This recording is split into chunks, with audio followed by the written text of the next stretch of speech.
እየገባችሁ የምታወሩ ማለት ነው። መሲን ተቀበል። እሺ እንዴት ነሽ መሲ?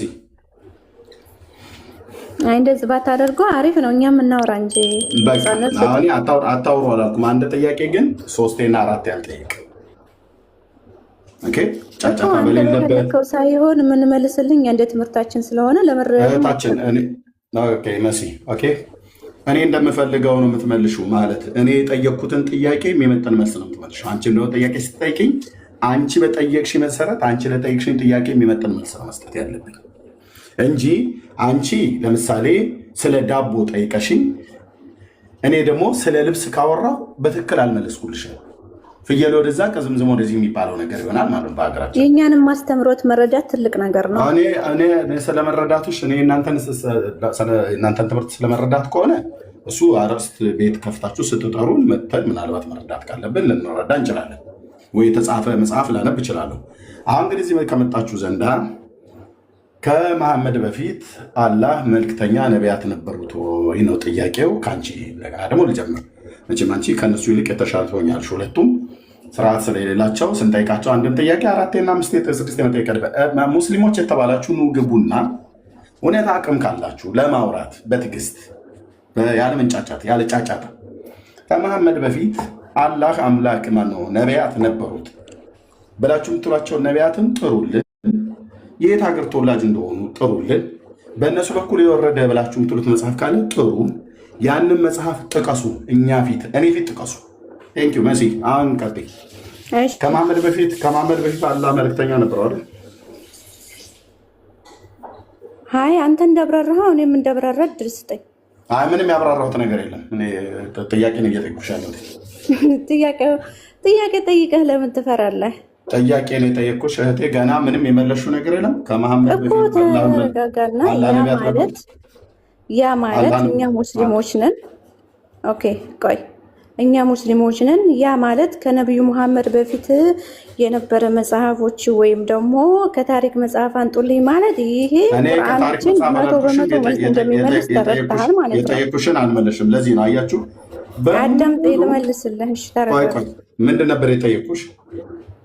ሽልንገርህ ስለ ቀደምት ነቢያቶች አምላካችን አላህ ሱብሃነሁ ወተዓላ በቁርአናችን ላይ በመመሪያችን ላይ የጠየኩሽ ምን ነበር?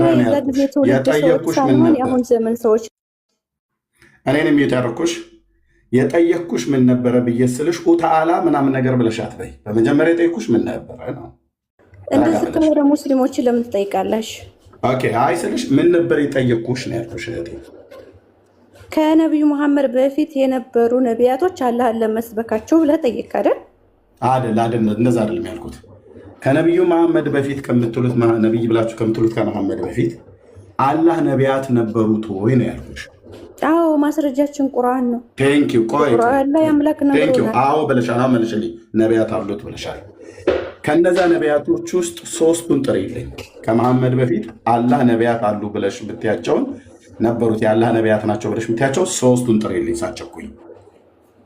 አብርሃም፣ ያዕቆብ፣ ይስሐቅ፣ እነ ሙሴ ክርስቲያን ነበሩ የምትል አንተ ከመጽሐፍ ቅዱስ ካመጣ ዛሬ እኔ ክርስቲያን ሆናለሁ።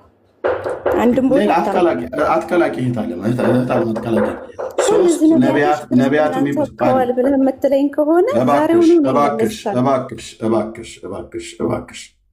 እባክሽ የተግባቦት ሕግ ወቂ። ክርስቲያን ሆኜ እስላም ሆናለሁ እንደዚህ የሚባል ነገር የለም። የተጠየቅሽውን ብቻ መልሽ። አታመጣም። ስለማታመጣ እኮ ነው። መጽሐፍ ቅዱስ ስለምናውቀው ነው እኮ።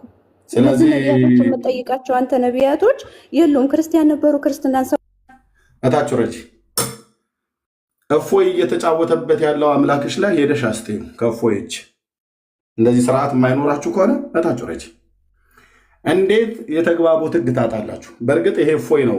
እግዚአብሔር ይባርከውና ታፋችሁን ብቻ ጭን ብቻ ያለው አምላካችሁን አንድ እግር ብቻ ያለውና የሆነ እጅ ያለው ጭንቅላት የሌለው ታፋ ብቻ ያለው መሆኑን አደባባይ ላይ ያሰጣባችሁ። ኦኬ ምን የመናገር የሞራል ብቃት አላችሁ? ካላችሁ ግን የምታወሩ ከሆነ የተግባቦት ሕግ ወቁና በባት ብቻ ያስቀረው እፎይ እየተጫወተበት ነው። ሄዳችሁ አስጥሉት። ቆንጆ አድርጎት ይባጥቤ አድርጎ እየተጫወተበት ነው። ቁርአናችሁ ዳችሁትን ግልጥልጥልጥ አድርጎት ማለት ነው። የምታወሩ ግን ከሆነ ከአላህ በፊት ነቢያት አለ ብላችሁ የምትሉ ከሆነ ኑ ከኛ ጋር አውሩ ከፈለጋችሁ ነው። ያን አለቅ መታችሁ አንድ ስትጠየቁ ክርስትና ጋር መታችሁ ለመሳደብ ነው ምናምን ነገር ማለት ነው። እስቲ ያለ ጫጫታ በእውቀት ሲያወሩ እና ላኩ እና ኑ ግቡ። ግን የተግባቡትን ወቁ። እኛም አንጫናችሁም፣ እናንተም አትጫኑንም። እናንተም ለምጠይቁ እንመልሳለን፣ እኛም ለምንጠይቃችሁ መልሱ። ከመሐመድ በፊት አላህ ነቢያት ነበሩት፣ መልክተኛ ነበሩት? ጥያቄያችን ነው። ካለ ኑ ግቡ። እሺ እኛ ጫጫታ ነው የሰለቸን። እንዴት አንድ ሰው እንኳን በተግባቦት አያወራም? 3 በተከታታይ ገብታችሁ የተጠይቃችሁትን አትመልሱም፣ ሌላ ነው የምታወሩት። እሺ ሙስሊሞች ያላችሁ ካላችሁ ኑ ግቡ፣ ላኩ፣ ኑ ግቡ። ግን በጨዋነት አውሩ። እናንተ ስንጠይቃችሁ ዘለ ክርስትና ለፊት ጣትበል የአንተን አምላክና ነቢያት ነበሩት ብለህ ያልከውን ከመሐመድ በፊት የነበሩትን ነቢያት ስማቸውን 3ቱን ጥራልኝ። የት ሀገር ተወላጅ ናቸው ብዬ ስለ አረባዊ ናቸው፣ የየመን ሀገር ሰዎች ናቸው፣ መካ ነው ወይ መዲናን የተወለዱት፣ ለሂጅራ ይሄዱ ነበር ብላችሁ የምትሉት ነገር ካለ ነገሩን። ከመሐመድ በፊት ያሉ ነቢያት ብላችሁ የምትሉት ማለት ነው። ለእነሱ የወረደ ደግሞ መጽሐፍ ካለም ትነግሩናላችሁ። ከሌለም ያለ መጽሐፍ ከሆነ ያመለኩት ያኔ ትነግሩንና፣ ስለዚህ እነዛ ነቢያት በመጽሐፍቶቻቸው ውስጥ መጽሐፍ ካላቸው መጽሐፍቶቻቸውን ስነግሩን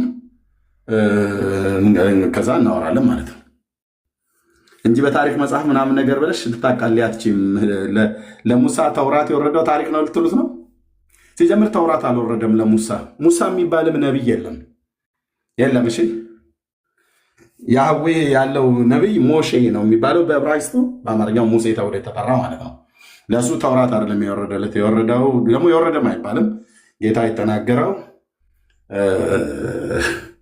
ቶራ ነው። ተውራት ብለህ አጣመህ ስላወራ አይደለም፣ ቶራ ነው።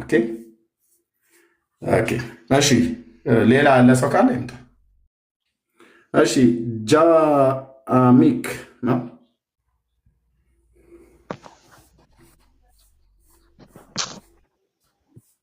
የገባው ሰው።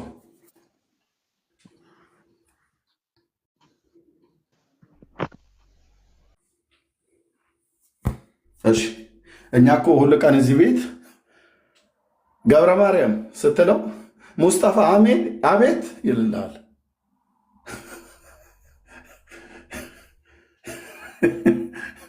ስለ ታቦት ጠረጴዛና መሰዊያ ስንኖራ መሐመዳውያን ናቸው የመጡት። ይሄ የሚረዳዳ የግሪክና የፋርስ መንፈስ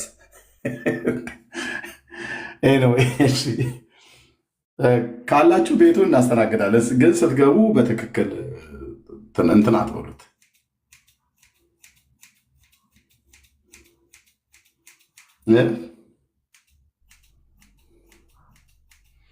ወንድምነት ቀጥል።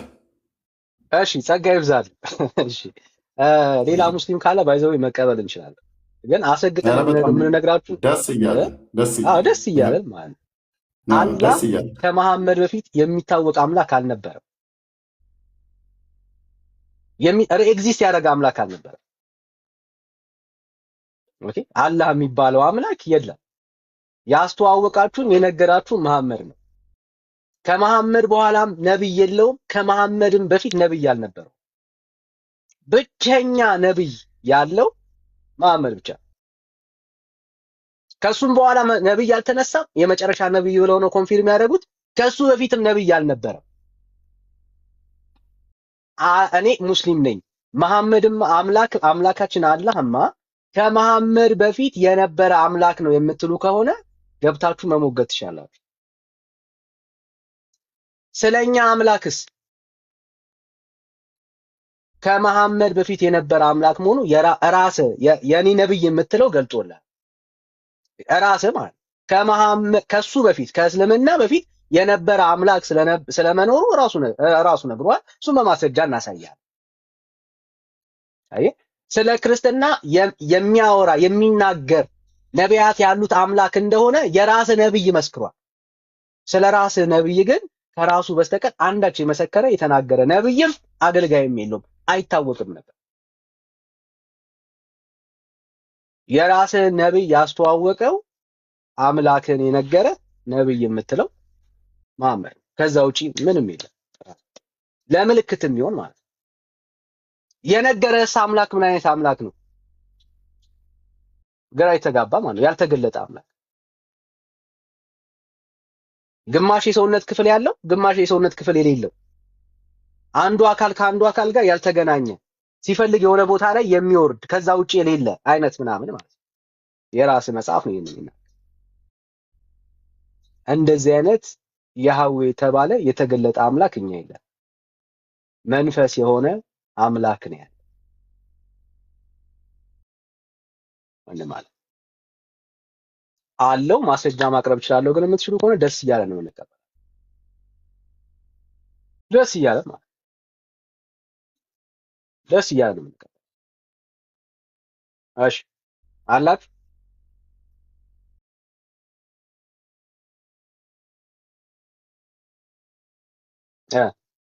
ከመሐመድ በፊት አምላካችን ይታወቃል የምትሉ ሰዎች ካላችሁ፣ ከመሐመድ በፊት አምላካችን ይታወቃል እስልምና ትክክል ነው የሚል ሰው ካለ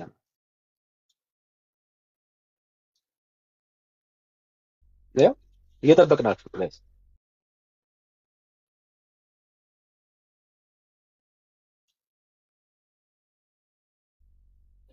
አንድ ሁለት ደቂቃ እንጠብቃችሁ። ስታክ እያደረገ ነው። እሺ ቴንክ ዩ ተባረኩ። ያ ጸጋ ይብዛላችሁ። ሪፖስት አድርጉት እስቲ አንዴ ሁላችሁ ተባረኩ። እሺ እያነሳን እየተወያየን የነበረው ምንድነው? ያው ወንድሞቻቸው መጥተው ለማገዝ ሐሳብ ዳይቨርት አደረጉ እንጂ ያነሳነው ሐሳብ ምንድነው? ቤተክርስቲያኒቷ ውስጥ መሰዊያ ነው ታቦት ነው ወይስ ጠረጴዛ ነው ያለው ብለን አንስተን እያወራ እየተጋገር ነበርና ሶ እዚህ ሚዲያ ላይ የሚያገለግሉ ሶሻል ሚዲያ ላይ የሚያገለግሉ ኦርቶዶክሳውያን እኛ ያለን ታቦት አይደለም ብለው ይሞግታሉ። ሶ እኛ ታቦት የለንም፣ ታቦት ሳይሆን ያለን መሰዊያ ወይ ደግሞ ጠረጴዛ ነው ብለው ይናገራሉ፣ ያወራሉ። ግን እውነተኛው የቤተ ክርስቲያኒቷ ትምህርት ምኑ ጋ ነው እያል እየጠየቀን ያለ ምኑ ጋ ነው የቤተ ክርስቲያኒቷ ትምህርት? ኦኬ ትክክለኛው ሐሳቡ የቤተ ክርስቲያኒቷ እምነቷ አቋሟ የትኛው ነው ብለን እየጠየቀን ያለ። ሶ ኦርቶዶክሳውያን ካላችሁ መግባት ትችላላችሁ ማለት ነው። ሶ የቀደሙን ቪዲዮ አንዴ ባሰማው ደስ ይለኛል፣ ሪፍሬሽ እንድናረግ ሐሳቡን ፎሎ ለማድረግ እንዲመቻችሁ። እሺ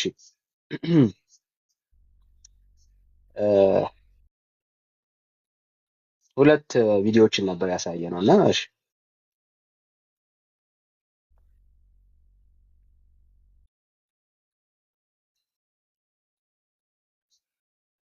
ምንም የሚበላው ታቦትን ግን አይደለም። በተለይ ደግሞ በታቦት ዙሪያ ሁሉም አንድ ናቸው ወይስ ልዩነት አላቸው? ኢትዮጵያን ጨምሮ ቅድም በእግረ መንገድ ትንሽ ነክቼዋለሁ። ከአሃት አብያተ ክርስቲያናትን በአጠቃላይ ከዓለም አብያተ ክርስቲያናት ጋር በክርስትና በሚለው ስያሜ ከነሱ ጋር ብቻ አይደለም። አሃትም የዓለም አብያተ ክርስቲያናት ስንል ፕሮቴስታንቱንም ወንጌላውያኑንም ኢየሱሳውያንንም ጨምሮ ሁሉም በክርስቶስ አንድ ነው። ኢየሱስ ክርስቶስ አባት ሆይ እኛ አንድ እንደሆነን እነርሱ አንድ ይሁኑ ነው። ስለዚህ በዓለም ላይ ያለው መለያየት አንድ ቀን አንድ ሆኖ ይመጣል። ክርስቶስ አምላክ ነው፣ ክርስቶስ ፈጣሪ ነው፣ ቃሉ ይፈጸማል። ይሄ አንድነት የሚፈለግ አንድነት ነው። ይሄ አንድነት ግን መንፈሳዊ አንድነት ነው፣ ፖለቲካዊ አንድነት አይደለም። ይሄ አንድነት መንፈሳዊ አንድነት፣ ኢየሱስ ክርስቶስን አምላክ የማለት አዳኝ የማለት ሰማያዊው መንግስት የመናፈቅ አንድነት ነው። ወደ ተጠየቀው ጥያቄ በቀጥታ ስመጣ ግን አሃት አብያተ ክርስቲያናት የሚባሉት 5 ናቸው። ኢትዮጵያ፣ እስክንድሪያ ወይንም ግብጽ፣ ሶሪያ፣ አርመን፣ ህንድ።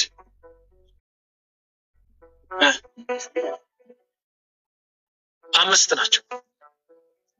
5ቱ አሃት አብያተ ክርስቲያናት ይባላሉ። እነዚህ አሃት አብያተ ክርስቲያናት በሁሉም ነገር አንድ ናቸው ወይ? በሁሉም ነገር አንድ አይደለም። ለምሳሌ አሁንም ደግሜ እላለሁ ፍትሐ ነገሥት ምዕራፍ 1 እና ምዕራፍ 2 ነው። ምዕራፍ 1 ስለ ታቦት ስርዓት ነው የሚነግረን። ያንን የሚያሟላ የትኛው አሃት ቤተክርስቲያን የለም። ምዕራፍ 2 የኢትዮጵያ ቤተክርስቲያንን ብቻ የሚመለከት ነው። 80 አሐዱ መጽሐፍ ቅዱስ ዝርዝር ነው የሚጽፈው። ማነው 80 አሐዱ መጽሐፍ ቅዱስን የሚቀበለው? ከኢትዮጵያ ውጪ ህንድ ነው የሚቀበለው? ግብጽ ነው የሚቀበለው? አርመን ናት የምትቀበለው? ሶሪያ ናት የምትቀበለው? ሁሉም የሚቀበሉት 66ቱ። ኢትዮጵያ ግን 80 አሃዱ መጽሐፍ ቅዱስን የምትቀበል ሀገር ናት። እርግጥ ሮማውያን 73 ዝርዝር ያለው መጽሐፍ አላቸው። መጽሐፈ ሄኖክን መጽሐፈ ኩፋሌን አይቀበሉም። እነሱ በመጽሐፍ ቁጥር ወደኛ ለመቅረብ ይሞክራሉ። ግን የመጽሐፉ አይነትና ይዘት ግን ይለያያል፣ የስያሜ አንድነት ቢኖረው። ስለዚህ በሁሉም ነገር አንድ አይደለንም። አንዳንድ ጊዜ ሰዎች ከአት አብያተ ክርስቲያናት እንደው የተለየነን በዚህ ስንል ከሆነ ማህበር እድር የወጣን ይመስላቸው። ምድራዊ ማህበር፣ ምድራዊ እድር፣ ምድራዊ ቡድን አያስፈልግም። እኛ የክርስቶስ ማህበርተኞች በክርስቶስ ደም የተመሰረትን ኦርቶዶክሳውያን ነን። ስለዚህ በሁሉም ነገር አንድ አይደለንም። አንድነታችን ያን ኦሪየንታል የሚባሉት ኢየሱስ ክርስቶስን አንድ ባህሪ ብለው የሚያምኑ ናቸው። ምዕራባውያን የሚባሉት ኢየሱስ ክርስቶስን ሁለት ባህሪ ብለው የሚያምኑ ናቸው። በዛ መካከል ደግሞ ያሉ አሉ መለካውያን፣ ታቦትም ምንም የሌላቸው ከአሕዛብ የመጡ ጠረጴዛ ያላቸው፣ ጨርቅ ያላቸው፣ ምንም ከታቦት ስርዓት ጋር ግንኙነት የሌላቸው አብያተ ክርስቲያናት አሉ። ይህንን ስል ሌሎቹ ታቦት አላቸው ለፈልግ ያሉ ሌሎቹ እንደሚሉት ታቦት የሚለው ስያሜማ በስያሜ ደረጃ ሙሴ ባህር ውስጥ የተወረወረበት ቅርጫትም እኮ ታቦት ነው። ኖህ ከጥፋት ውሃ የዳነበትም መርከብ እኮ ታቦት ተብሏል። እሱ ግን ማለት ታቦተ ጽዮን ማለት አይደለም። ሰላም ለገጽከ ከሚለው ላይ መልክዓ ኢየሱስ ላይ ምን ይላል? ኢየሱስ ክርስቶስ ታቦተ ሕይወቱ ለምን ይላል? ኖህን ከጥፋት ያዳንክ መርከብ ነው የሚለው ሲፈታ ታቦት የሚለው ስያሜ። ስለዚህ አንዳንዶች ታቦት አላቸው የሚሉ አቡነ ታቢላሲ የሚሉ ሰዎች አሉ። ምንም አይደለም፣ ሰሌዳ ማለት ነው እንጂ የኛ ታቦት ማለት አይደለም። ምንም ቢሆን የሙሴ ጽላት፣ የሙሴ ጽላት፣ የሰሎሞን ቤተ መቅደስ የኢትዮጵያ ኦርቶዶክስ ተዋህዶ ብቻ ናት። ሌሎቹ በጠቅላላ እንደኛ የላቸውም። ሌሎች ያላቸው ምንድን ነው እያለኝ ነው አላውቅም። እነሱ ይተርትኑ፣ እነሱ ይታረቁ። ግን አንድ ነገር የምለው እኔ የላቸውም ብዬ እየፈረድኩባቸው አይደለም። እግዚአብሔር ስለ ሕሊናቸው፣ እግዚአብሔር ስለ ሃይማኖታቸው እሱ ነው ፍትህ የሚሰጠው። ይኸው ነው ወገኖች። የኢትዮጵያ ኦርቶዶክስ ተዋህዶ ቤተክርስቲያን ብቻ ነው ምን ያላት ታቦት ያላት እያሉ ነው ያለው። እየደገፍን አይደለም፣ እንደዛ ሚስ አንደርስታንድ እንዳታረጉት።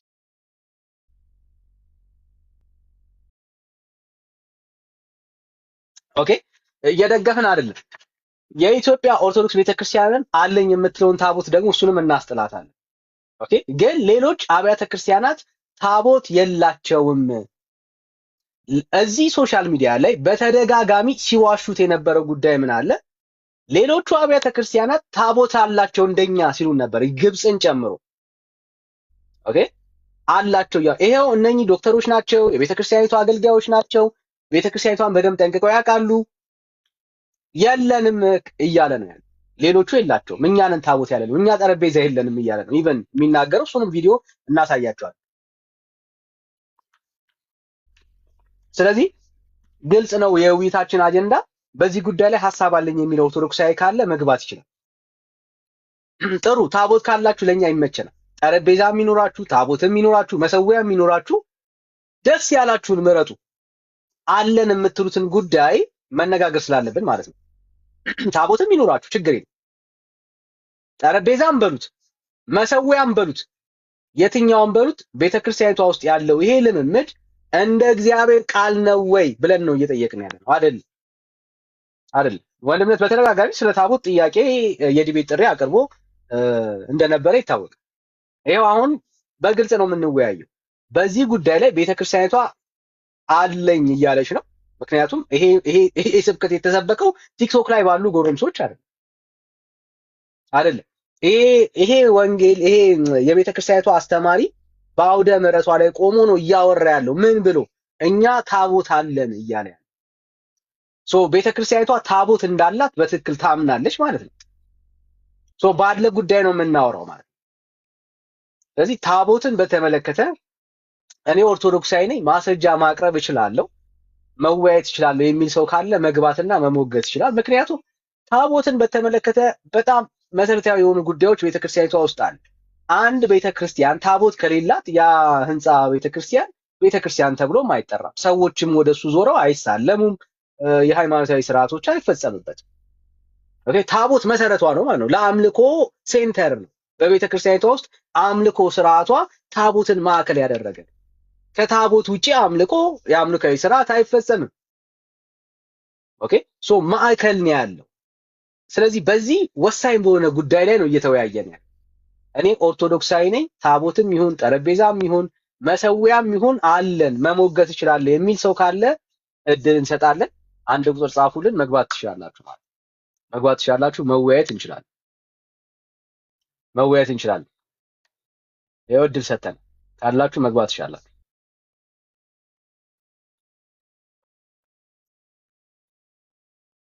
ሰሌዳም ቢሆን አዎ ሜርሲ ሰሌዳም ቢሆን አለን የምትሉ ሰዎች ካላችሁ መግባት ትችላላችሁ። ካለ መግባት ትችላላችሁ። በጣም በደስታ ማለት ነው። እንቀበላለን አለን የምትሉትን ማለት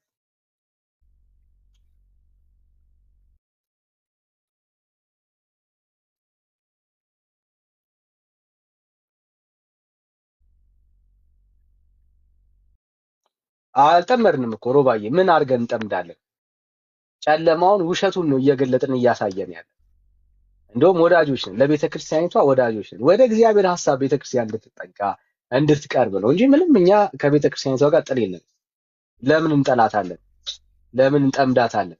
ወንድም አለኝ፣ እህት አለኝ፣ አጎት፣ አክስት፣ አያት አለኝ ኦርቶዶክስ ይሆን ለምን ብለን እንጠላታለን? ለምን ብለን እንጠምዳለን? ብራዘር ወዳጅ ቤተሰብ ያለ እኮ ዘመድ ወዳጅ ጓደኛ እኮ አለኝ። ለምን ብዬ ብራዘር አይ ከሱ አይደለም ጉዳዩ ከትምህርቱ ነው። እንደ እግዚአብሔር ቃል አይደለህም ነው እያልኩ ያለው። ኦኬ ሞግቱ እንደ እግዚአብሔር ቃል አይደለህም ነው እኮ እያልን ያለ ነው። እሱ ነው የሞገትን ያለ ነው። እሱ ነው እንደ እግዚአብሔር ቃል አይደለህም ሞግታችን እሱ ነው። እንደ እግዚአብሔር ሐሳብ አይደለህም ነው እያልን እሱ ነው የሞገትን ያለ ነው። እሱ ነው። እሺ ካላችሁ መግባት ይችላል። ይኸው እድል እንሰጣችኋል። ኦርቶዶክሳዊ ሆኖ መሰዊያ፣ ታቦት፣ ጠረጴዛን በተመለከተ ማስረጃ አለኝ እያለ ያለ ሰው ካለ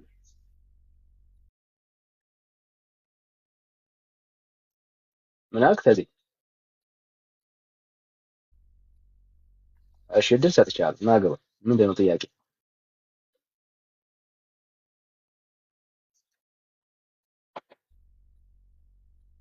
ከባድ ነው ጥያቄው። ኧረ ከባድ አይደለም ጋይስ፣ ከባድ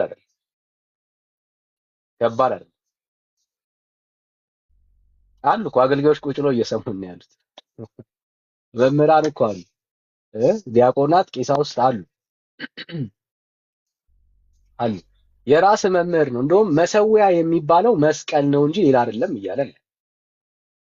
ኦኬ መስቀል ነው ምን መሰዊያ ግን በአብዛኛው እዚህ ሲዋሹ ሰምታችኋል። ታቦት ብለው ሲያወሩ የነበረው እኛ መሰዊያውን ነው ታቦት እያልን የምንጠራው ሲሉ ነበር። ቤተ ክርስቲያኒቷ ወጥ ትምህርት እንግዲህ መሰረታዊ በዚህ ጉዳይ እንኳን መሰረታዊ በሚባለው ጉዳይ ለቤተ ክርስቲያኒቷ ዋና በሚባለው ጉዳይ እንኳን ተመሳሳይ እምነትና ተመሳሳይ አስተምሮ እንደሌላቸው እንድታዩት ያክል። ኦኬ ተመሳሳይ አስተምሮ የላቸው። በታቦት ጉዳይ እንኳን ማለት ተመሳሳይ አስተምሮ የላቸው። ይኸው እናሰማ እንግዲህ አስብ መሰዊያ ነው። ምንድን አልኳቸው? መሰዊያ ነው። ተንቀሳቃሽ መሰዊያ ነው። የአዲስ ኪዳን ታቦት መሰዊያ ነው አለ። መሰዊያውን ነው ምን ብለን የምንጠራው አለ? ታቦት ብለን የምንጠራው አለ። ውሸቱን ማለት ወይ ደግሞ ሌላ አስተምሮ አላት ማለት ነው ቤተክርስቲያን። ከሁለት አንዱ እውነት ያላወራ ሰው አለ ማለት ነው። እንድታዩት ነው። ከሁለት አንዱ እውነት ያላወራ ሰው አለ። ሁለቱም ቤተክርስቲያኒቷ የምትቀበላቸው በጣም የተከበሩ የቤተክርስቲያን አስተማሪዎች መምህራን ናቸው። መሰዊያ የሚለውን ደግሞ ስሙት። ታቦት ስለሌላቸው እንደዚህ ይሆናሉ አላልኩም፣ ግን ታቦቱ የኛ ነው። መሰዊያ የምንለው ምስዋ የሚባለው መሰዊያው መስቀሉ ነው። ኢትዮጵያ ደግሞ መስቀሉ ከታቦቱ ጋር መሰዊያ የምትለው ቤተክርስቲያኒቷ ምኑን ነው አለ? መስቀሉን ነው። ኦኬ የቅድሙስ መምህር ታቦቱን ማን ብሎ ነው የሚጠራው? የቅድሙስ መምህር ይኸው የቀደሙ መምህር ደግሞ ምን እንደሚል ስሙት። የሐዲስ ኪዳን ታቦት ምንድን ነው ካልን የሐዲስ ኪዳን ታቦት መሰዊያ ነው። ምንድን ነው አልኳቸው? በዚህ በኩል መሰዊያውን ነው ምን የምንለው ታቦት ብለን የምንጠራው ይላል። በዚህ በኩል ደግሞ ኖ ታቦት ራሱ አለ መሰዊያ የምንለው የጌታን መስቀል ነው ይላል። ሁለት ግራ የተጋባ ትምህርት። ቤተክርስቲያኒቷ አለኝ የምትላቸው መምህራኖች ናቸው ሁለቱ። በምን ጉዳይ ላይ? መሰረታዊ በሆኑ በታቦት ጉዳይ ላይ ማለት ነው። ለቤተክርስቲያኒቷ ታቦት መሰረታዊ ጉዳይ ነው።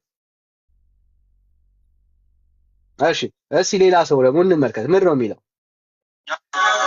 ከዚያ በፊትም በነበረው ታቦት ማለት ስለ መሰዊያ መንበሩ መስዋዕቱ መሰዊያው ምን ለዋለን ታቦት እንለዋለን።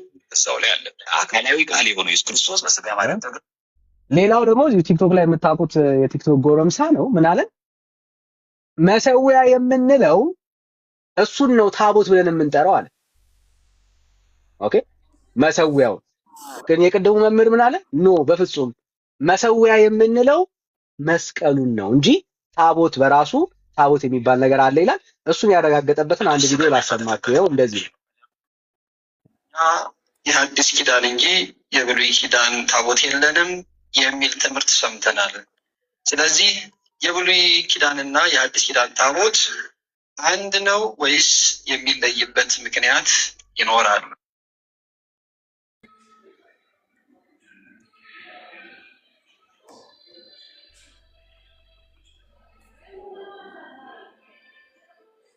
እሺ ቲጂ ሰላም፣ አንቺ ጋር ነው?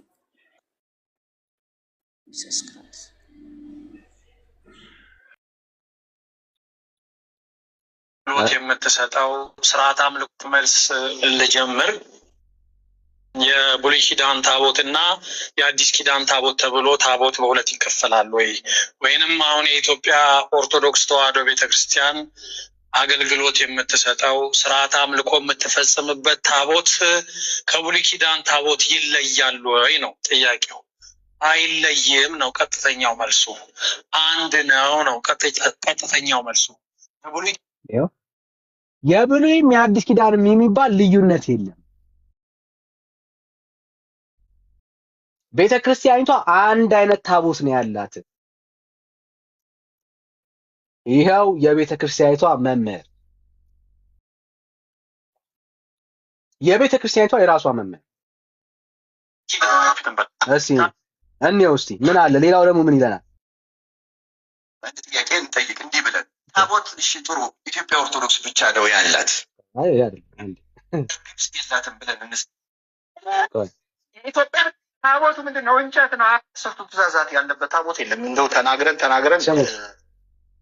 10ቱ ትእዛዛት ያለበት ታቦት የለንም ይላል። ይሄ ደግሞ የቤተክርስቲያኒቷ ዲያቆን ማለት የምናወራላችሁ የምናሳያችሁ ማስረጃ ቤተክርስቲያኒቷ አለኝ የምትላቸው መምህራኖች ናቸው። ኦኬ የአዲስ ኪዳን ታቦት 10ቱ ትእዛዛት ያለበት ታቦት የለም። እንደው ተናግረን እንደጋግመው ሰው ሊረዳ ያልቻለው ነገር 10ቱ ትእዛዛት የተጻፉበት ታቦት የለም። አሁን ሰዓት ሁሉም ታቦት አልፋና ኦሜጋ የአዲስ ኪዳኑን ታቦት ለምንድን ነው ያስፈለገው? ወይም ደግሞ ታቦት የሚለው ቃል በዚህ በአዲስ ኪዳን ዘመን ለምንድን ነው ስሙ የሚነሳው? ታቦት፣ ጽላት፣ የቃል ኪዳኑ ታቦት የሚሉ ቃላት ሲሰሙ ተመልሳቸው ኦሪት ላይ ናቸው ወይ ብለው ጥያቄ የሚያነሱ ሰዎች አሉ። ባለፈው ክፍለ ጊዜያችን ይሄኛው ደግሞ ኖ አለን ይላል።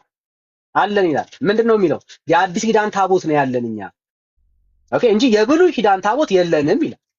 ልዩ ያደርገዋል። የቅድሙስ መምህር በጭራሽ እንደዚህ አይነት ልዩነት የለም ይላል። እንደኚህ አይነት ሐሳቦች ቤተክርስቲያኒቷ ውስጥ ነፋሉ። አንዱ የሚያጸድቀውን ትምህርት ሌላኛው ይጥላል፣ ሌላኛው የሚያጸድቀውን ትምህርት ሌላኛው ደግሞ ይቀበላል። ኦኬ በአንዲቷ ቤተክርስቲያን ውስጥ ስላለ ጉዳይ ነው እያወራን ያለው፣ በኦርቶዶክስ ውስጥ ስላለ ጉዳይ ማለት ነው። ኦኬ እንዲህ አይነት ልምምድ ቤተክርስቲያኒቷ ውስጥ አለ። ሶ የእናንተ አቋም ምኑ ጋር ነው? እምነታችሁ ምኑ ጋር ነው እያል እየጠየቅን ያለ ነው። ወንድምነት ሐሳብ ካለ መቀጠል ትችላል። እሺ እንግዲህ ምንድነው ሰውየው እንዳለ ብትበሉም እበላለሁ ባትበሉም እበላለሁ ብሎ አለ ይባላልና ቢመጡም እንናገራለን፣ ባይመጡም እንናገራለን። እነዚህ ሁለት መጽሐፍቶች የኢትዮጵያ ኦርቶዶክስ ቤተክርስቲያን ታሪክ የያዙ መጽሐፍቶች ናቸው። ይህ በጣም ትልቅ ነው። ይህኛው ሁለቱ እንግዲህ ቤተክርስቲያኒቱ ህጋዊ አድርጋ የጻፈችው መጽሐፍት ነው። በዛ ላይ ስለ ታቦት ብሎ የሚለውን ታውቃላችሁ። አሁን በደንብ ለማንም ግልጽ የሆነ ይመስለናል። ወገኖቻችን አንዴ ይቅርታ፣ ካሜራ ላዘር ስለሆነ ነው። እሺ ወገኖቻችን በግልጽ ነው እያፈሩ ያሉት በራሳቸው መጽሐፍት ማለት ነው። እሺ ካሜራ እንዴት ነው ማዞረው? ሀውካም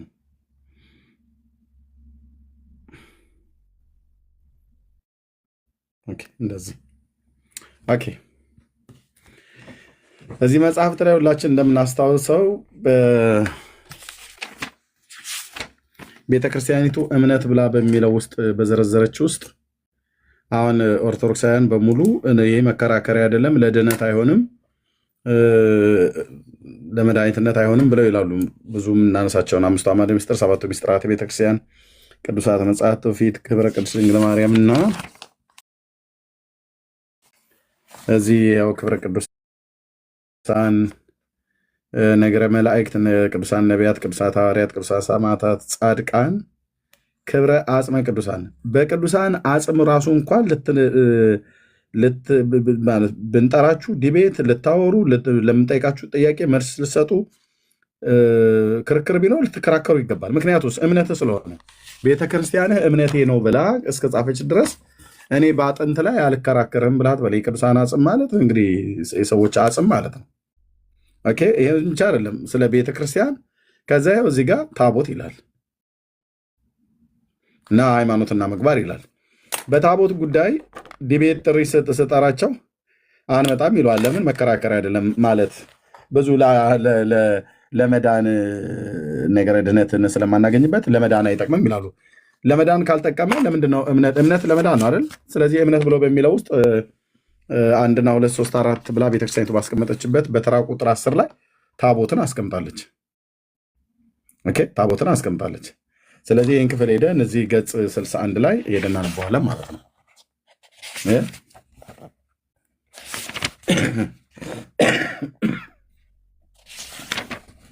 ያው ታቦት ይቅርታ፣ ታቦት እግዚአብሔር በደብረ ሲና 10 ቃላት በላዩ ጽፎ ለሙሴ ለሰጠው ጽላት ማደሪያ መኖሪያ ነው። በቤተክርስቲያናችን ግን ጽላቱ ታቦት እየተባለ ይጠራል። ኦኬ ጽላቱ ነው ታቦት ብለው የሚጠሩት እንጂ ታቦት የላትም ቤተክርስቲያኒቱ። ወንድምነት ሰምተኸኛል? ቤተክርስቲያኒቱ ምን እያለች እንዳለች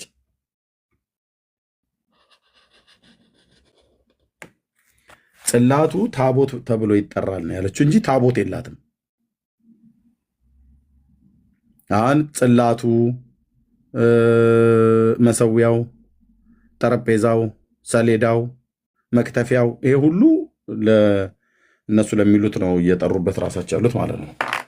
ይህ አዳሪው በማደሪያው ለመጥራት ነው። ታቦቱ የጽላቱ ማደሪያ መኖሪያ ብቻ ሳይሆን የእግዚአብሔርን መገለጫ ነው አሉ።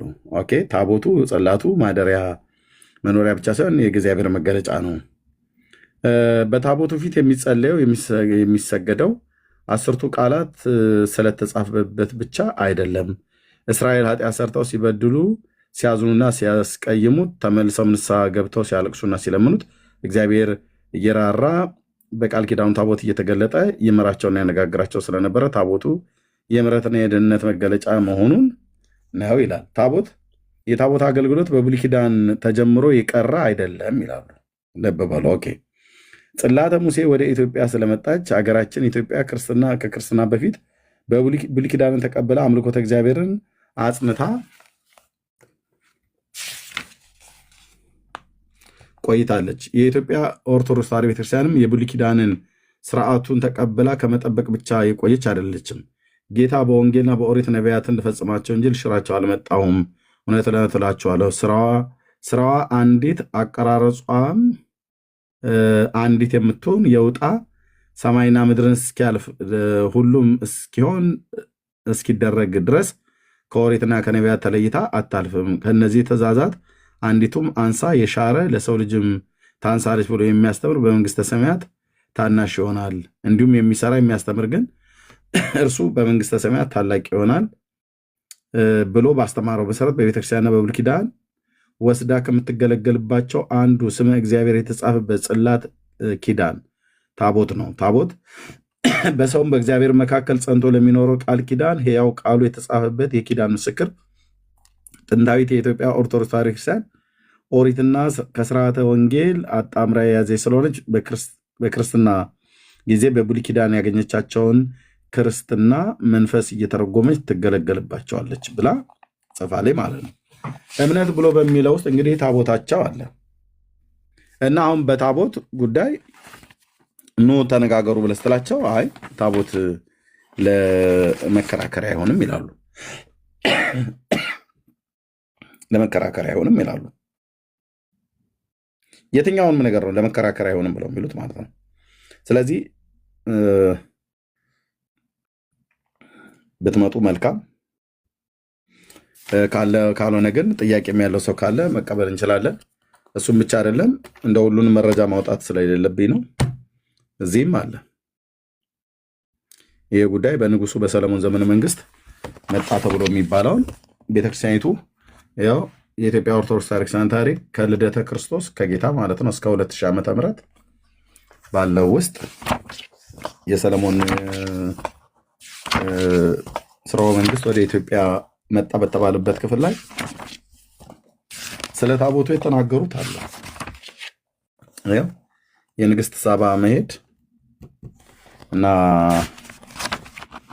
ታቦቱን ይዛ እንደመጣች የሚናገር ማለት ነው። ልጇ ይዞ እንደመጣ የሚናገርበት ያው እዚህ ማለት ነው ገጽ 9። ስለዚህ በራሳችሁ የቤተክርስቲያን መጽሐፍት ነው እያፈራችሁ ያላችሁት ነው እያልን ያለ ነው። ግን እናውራችሁ ብላችሁ ካላችሁ መምጣት ትችላላችሁ። አይ ቲንክ ይመስለኛል ወንድምነት የከበዳቸው ይመስለኛል። አይመስልህም? አዎ ዛሬ እኮ እንደውም ኦርቶዶክሲያን ሳይሆን ሙስሊሞች አገዟቸው አይደል? መጥተው ዳይቨርት በማድረግ አይደል? ዳይቨርት በማድረግ ብዙ ጊዜ የሚረዳዱት ነገር በጣም ነው የሚገርም። እኛም ረዳት አለን ረዳት የለንም ብለን አንልም። እና ኤንዌይ እሺ፣ ካልሆነ የግድ አናስገድዳቸው። ጥያቄ ያለው ሰው ካለ መጥቶ መጠየቅ ይችላል። በተለይ ከነገረ ድነት አኳያ ከየትኛውም ቤተ እምነት ያለ ሰው ከኛ ከወንጌላውያን አማኞች ውጭ የሆነ ማለት ነው። ገስት ላይ ያላችሁ ውረዱ ፕሊስ። ገስት ላይ አትላኩ። ሙሽራው ይመጣል ምናምን ነገር አትላክ ያልኩ በኢየሱስ የሚያምን አትላኩ። ገስት ላይ የምትልኩ መልሼ ብሎክ ነው ማድረጋችሁ። ኦኬ፣ ደግማችሁ እንዳትልኩ። እሺ፣ ቃሌን አከብራለሁ። ያው አማኑኤል ከእኔም ቤት ከዳኒም ቤት ነው ማድረግ።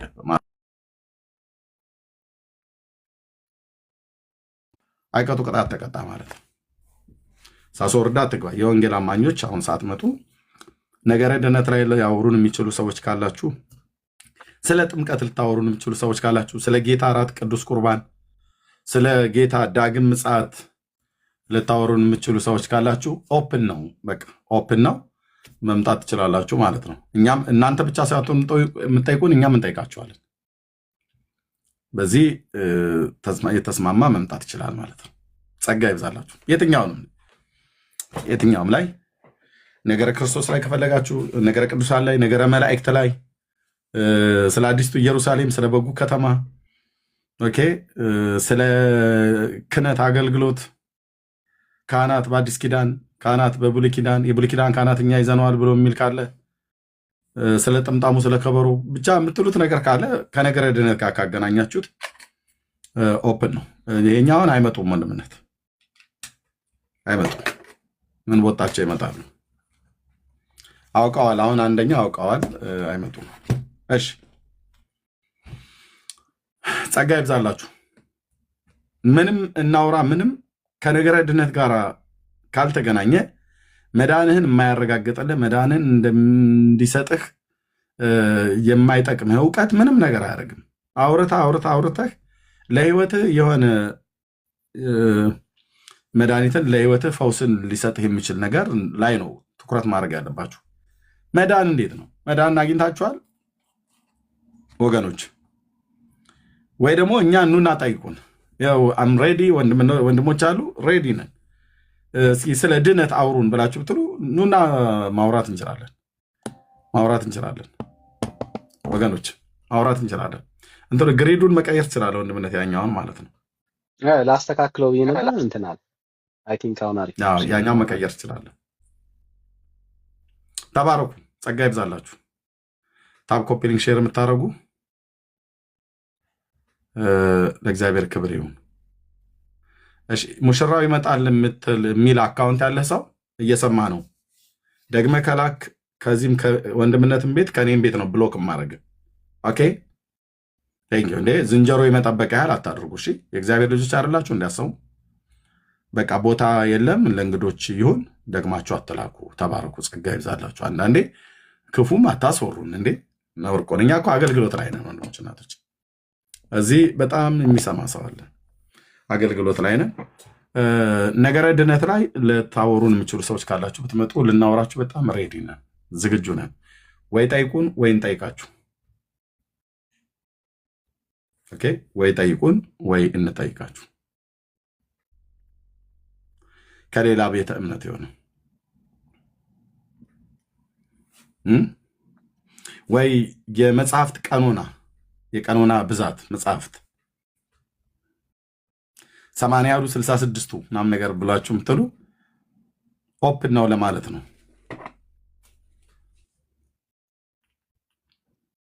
እሺ ሼር እናድርገው ወገኖች። ወንድምነት መቀጠል ትችላለህ። እሺ አይ አንተ ማን ሆነ ነው ስለ ነገረ ድነት የምንጠይቅህ አለ። ይኸው ልክ ይላለሁ። አንተ ምንም ሁን ብራዘር ችግር የለም። እድል እየሰጠን ያለ ነው። መግባት ትችላለህ።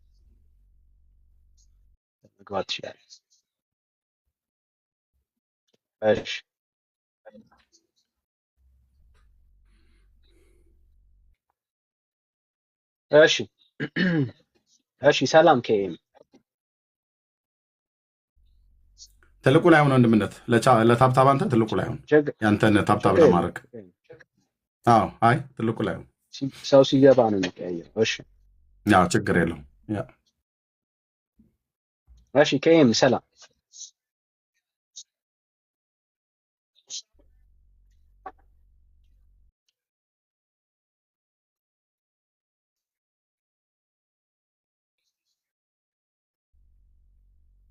እሺ ሌላ ኦርቶዶክሳዊ ካለ ካቶሊካዊ ካለ ስለ መዳን የተነሱ ጉዳዮች ላይ ጥያቄ አለኝ መጠየቅ እችላለሁ ወይ ብሎ የሚያምን ጥምቀትንም በተመለከተ ሊሆን ይችላል፣ ቁርባን በተመለከተ ጥያቄ ያላችሁ ሰዎች ካላችሁ መግባት ይችላል።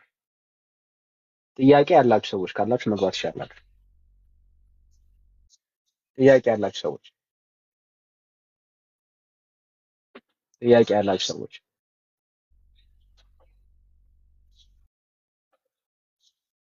እሺ ሌላ ኦርቶዶክሳዊ ካቶሊካዊ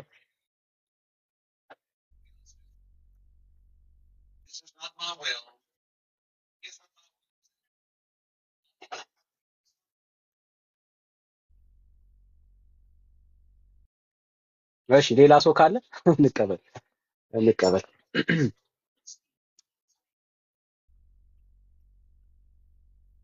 እሺ ገድላትን ተቀበላችሁ ወይ? እኛ ገድላትን የምንቀበልበት ምን መሰረታዊ ሀሳብ የለም።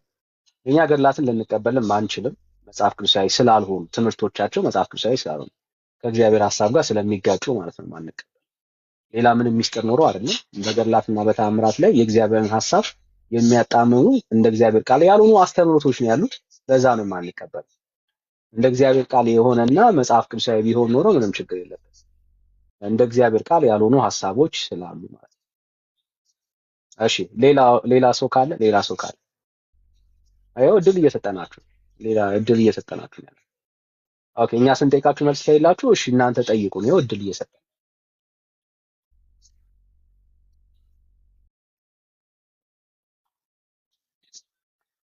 መልስ ስለሌላችሁ ነው። ብርሃን አንተ መልስ ስለሌላችሁ ደጋግሞ እየላከ ነው ይሄ ሰው።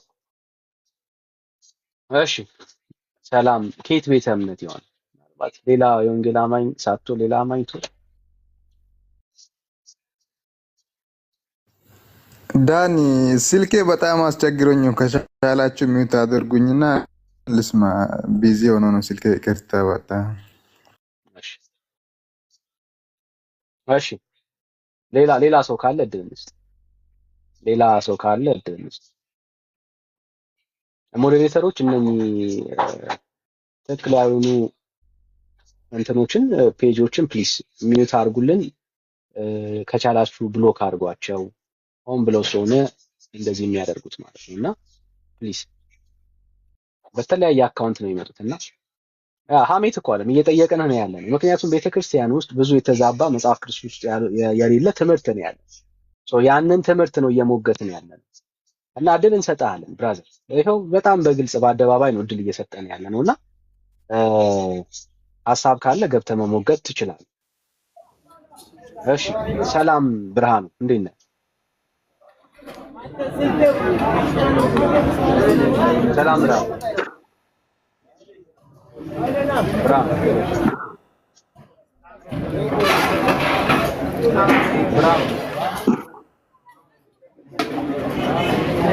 ኮሜንት ብቻ ነው። እሺ ኦኬ የምናነሳቸው ሀሳቦች ለምንድን ነው እነኝህን ሀሳቦች ደጋግመን የምናነሳው? ቤተክርስቲያኒቷ ውስጥ ለምሳሌ ጥምቀት ተደጋጋሚ የመዳን መንገድ እንደሆነ ቤተክርስቲያኒቷ ትናገራለች፣ ታስተምራለች፣ ታወራለች። ኦኬ መጽሐፍ ቅዱስ ውስጥ ግን የጥምቀት ትምህርት በተመለከተ ቤተክርስቲያኒቷ እንደምታስተምረው የእግዚአብሔር ቃል ያስተምራል ወይ ካልን አያስተምርም። አንድም ቦታ ላይ መጽሐፍ ቅዱስ የሚናገረውን እውነተኛውን የጥምቀት ኮንሰፕት ቤተክርስቲያኒቷ ውስጥ አናገኝም። የለም። ለምሳሌ ሁሌ እንደምናነሳው ማን ይጠመቅ ብሎ ነው መጽሐፍ ቅዱስ የሚያስተምረው። በጣም ግልጽ ነው። ቤተክርስቲያኑ እንደምትለው በ80 እና በ40 ቀን የተጠመቀ ደግሞም እንዲጠመቅም የሚያስተምር ትምህርት የለም። ቤተክርስቲያኒቷ በራሷ መንገድና በራሷ ሐሳብ የራሷን ዶክትሪን መስርታለች እንጂ መጽሐፍ ቅዱስን መሰረት አድርጋ መጽሐፍ ቅዱሳዊ ሐሳብን ተከትላ የጥምቀትን ትምህርት የመሰረተች ቤተክርስቲያን አይደለች። የትኛውም ቦታ ላይ ማለት ነው ሰዎች በ40 እና በ80 ቀናቸው እንዲጠመቁ የሚያስተምር ትምህርት የለም። የሌለ ትምህርት ነው። ይሄው በጥምቀት መሞገት ይችላል የሚል ሰው ካለ መግባት ይችላል። ቁርባንን በተመለከተ ይሄንን የምናወራው ቤተክርስቲያኒቷ አለኝ የምትላቸው መሰረታዊ ትምህርቶችን ነው እየጠቀስን ያለን። ገድላትን አልከፈትንም ስለሚያሳፍራችሁ፣ ታምርን አላነሳም ስለምታፍሩባቸው። እያወራን ያለነው ስለ ቤተክርስቲያኒቷ ዶግማ የምትላቸው እናንተ ነው ብላችሁ የምታወሩት ትምህርቶች ነው። ስለ ጌታ እራት፣ ስለ ቁርባን ቤተክርስቲያኒቷ ውስጥ ያለው የቁርባን ስርዓት መጽሐፍ ቅዱስ ውስጥ የሌለና በእግዚአብሔር ቃል የማይደገፍ ትምህርት ነው ይላል። እኔ ማስረጃ አለኝ የሚለው ኦርቶዶክሳዊ መግባት ይችላል። አንድም ቦታ ላይ ጌታ በየቀኑ የሚሰዋ መስዋዕት እንደሆነ የሚናገር ጥቅስ የለም። አለ የምትል ከሆነ ገብተህ መሞገት ትችላለህ። መስዋዕትን በተመለከተ ቄስ ወይ ዲያቆን በየቀኑ የሚሰዋው ኢየሱስ የለም። አንድ ጊዜ ጌታችን ኢየሱስ ክርስቶስ ተሰውቷል። ከዛ ውጪ በየጊዜው የሚሰዋ መስዋዕት የለም። እናንተ ጋር ያለው ይሄ ትምህርት የእግዚአብሔር ቃል የማያውቀው ትምህርት ነው እንላለን። ምክንያቱም በየቀኑ የሚሰዋ መስዋዕት ስላለ ማለት የለም። በእግዚአብሔር ቃል ውስጥ በየቀኑ የሚሰዋ ኢየሱስ የለም። ቄስ ዲያቆን የሚሰዋው መስዋዕት የለም። ይሄውን ሞግታለን ብራዘር። አለኝ የምትል ከሆነ ጥያቄም ካላችሁ እኔ ማስረጃ የለኝም ኦርቶዶክሳዊ ነኝ፣ ግን በዚህ ጉዳይ ላይ በትንሽ ብዥ ብሎብኛል ብታጠሩልኝ የምትሉ ሰዎች ካላችሁ በደስታ እንቀበል። ይሄንን የምናወራው መሞገት ለሚችሉ ሰዎች ነው እያነሳን ያለው። ኦኬ ጥምቀትን በተመለከተ ታቦትን በተመለከተ ምን እንዘርዝርላችሁ? ነገረ ድነትን በተመለከተ ቤተክርስቲያኒቷ ውስጥ ያለው ትምህርት ግራ የተጋባ ትምህርት። ኦኬ እንደ እግዚአብሔር ቃል ያልሆነ አስተምሮ ነው የሞላበት ስንል በምክንያት ነው። ማወቅ ከፈለጋችሁ መጠየቅ ትችላላችሁ። ሩታ ምኑ ጋር ነው ልትሉ ይችላላችሁ። እኛ ደስ እያለን እናሳያችኋለን። ምክንያቱም እምነታችንን ስናወራ መጽሐፍ ቅዱሳዊ የሆነ ኤቪደንስ ኖሮ ነው የምናወራው። የእናንተን እምነት ስንናገር በማስረጃ ነው የምናሳያችሁ። ቤተክርስቲያን የምታምነውን እምነት እናንተ የምትቀበሉትን ሐሳብ ግን መጽሐፍ ቅዱሳዊ ያልሆነ መሆኑን በድፍረት እናሳያችኋለን። ሜሮንን በተመለከተ ቤተክርስቲያኒቷ የተሳሳተ ትምህርት እንዳላት ማሳየት እንችላለን። እንደ አንድ ኦርቶዶክሳዊ ይሄ ነገሬ ማስረጃ አለው የምትሉት ጉዳይ ካለ በደስታ ነው። ደስ እያለን በጣም ደስ እያለን። ስለዚህ ካላችሁ ይኸው እድል እንሰጣችኋል። አንድ ቁጥር ጻፉልን፣ መቀጠል እንችላለን።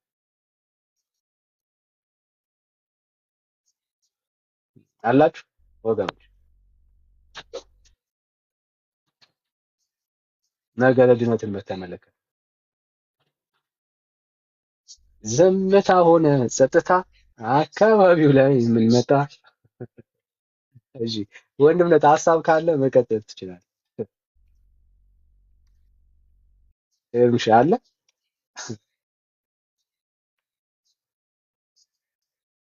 እሺ ኦርቶዶክሳዊ ማለት መሰረት የምትሏቸው ጉዳዮች ናቸው። ቤተክርስቲያኒቷ አለኝ የምትላቸው ታቦት ላይ ጸጥ፣ ነገረ ድነት ላይ ጸጥ መሆን የለበትም እና የእውነት እድል እንሰጣቸዋለን። ጥምቀትን በተመለከተ እንደ እግዚአብሔር ቃል ያልሆኑ ብዙ አስተምህሮቶች አሉ ቤተክርስቲያኒቷ ውስጥ። መልካም የሚመስሉ ከእግዚአብሔር ቃል ጋራ የተስተካከሉ ትምህርት አላት። አንዳንድ ትምህርቶችን ማየት እንችላለን።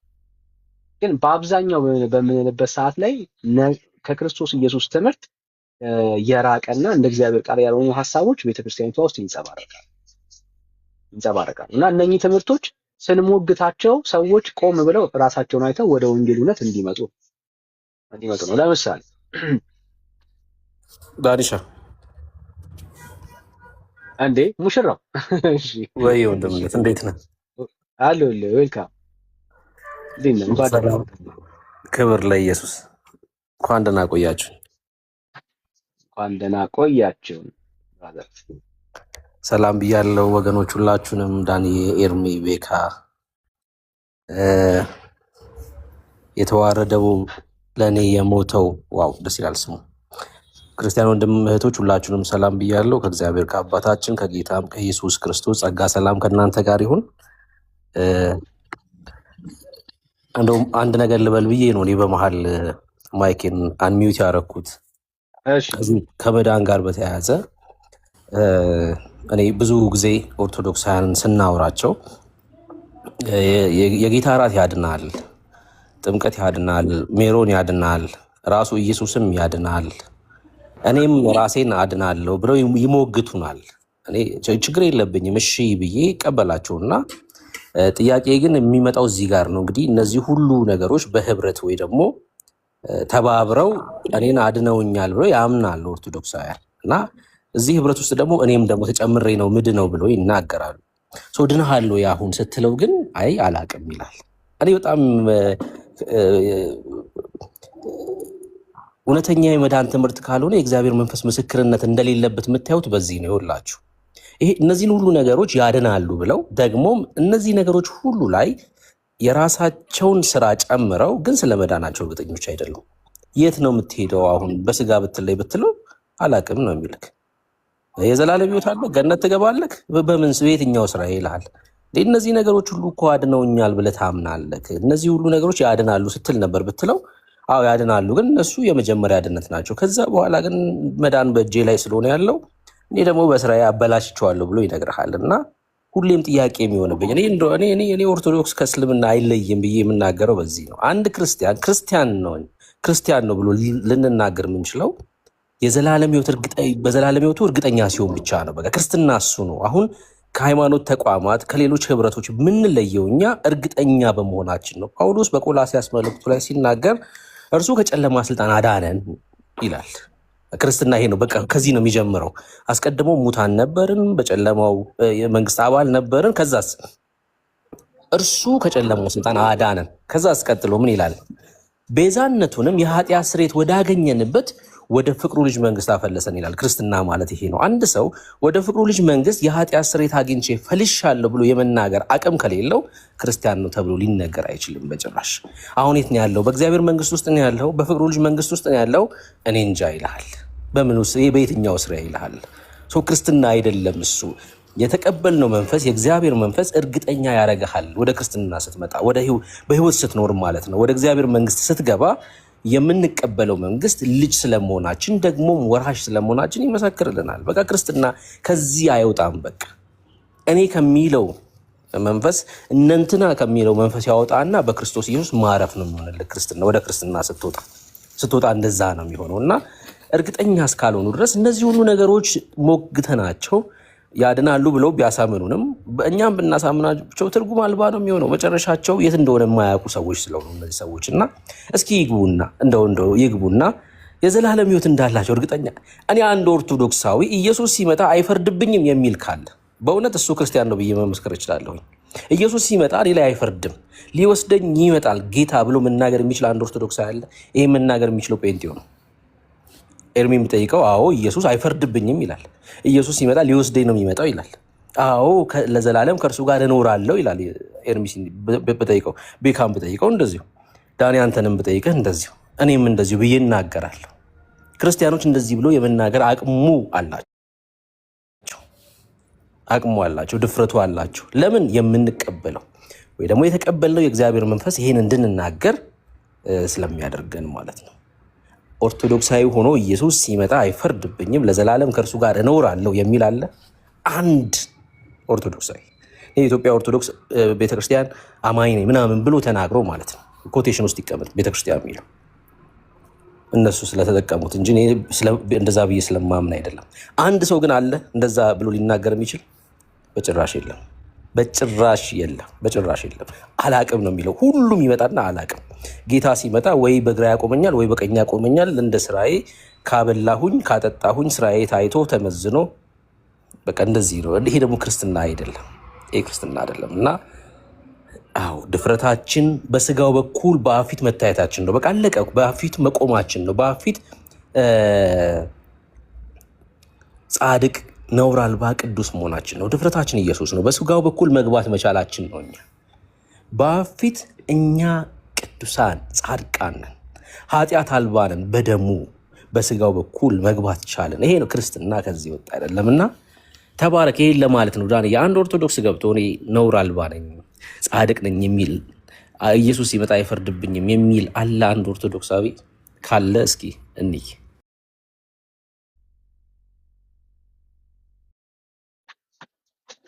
ቴንኪው ጸጋ ይብዛልህ ብሩኬ። እሺ ካለ እንቀበላችኋለን። ዌልካም ብለናል። እሺ ሰላም ኬኤል እንዴት ነህ?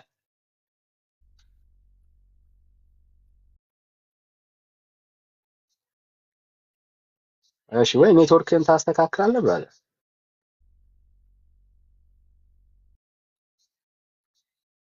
እሺ ሌላ ኦርቶዶክሳዊ ካለ እንቀበል።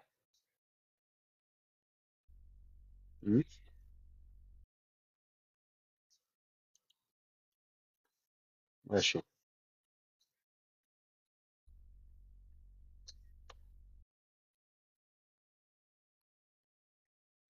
ሰላም ነው። ዝም ብሎ ነው ሰዎች የሚሽከረከሩት።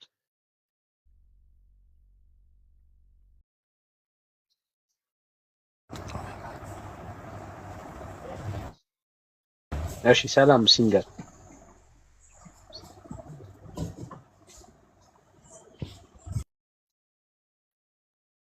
ተሳስተህ እንደሆነ አስባለሁ። እሺ ሌላ ኦርቶዶክሳዊ ሙስሊምም ካለ በዛው መግባት ይችላል።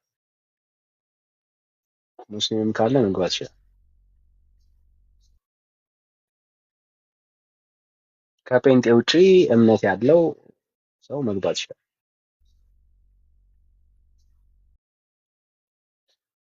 እምነቴ ትክክል ነው የሚል ሰው ካለ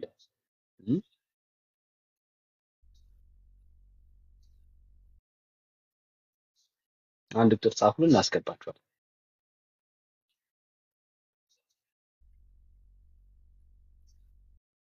ከጴንጤዎች